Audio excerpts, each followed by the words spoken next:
आप सल्लल्लाहु अलैहि वसल्लम ने ईद बिल्कुल ही मुख्तलिफ अंदाज में मनाई और मुसलमान उसी तरीके को फॉलो करते हैं।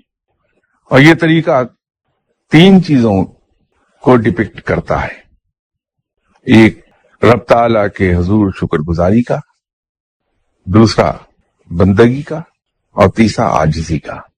ये जो हम हम्द पढ़ते हैं ईद के रोज, अल्लाह अकबर अल्लाह अकबर वाह, ये अल्लाह की बुजुर्गी का ऐलान है, इकरार है कि हम इकरार कर रहे हैं बाआवाज बुलंद अल्लाह ताला की बुजुर्गी का, और हम ऐलान भी कर रहे हैं दूसरों के बेनिफिट के लिए जो सुनने वाले हैं।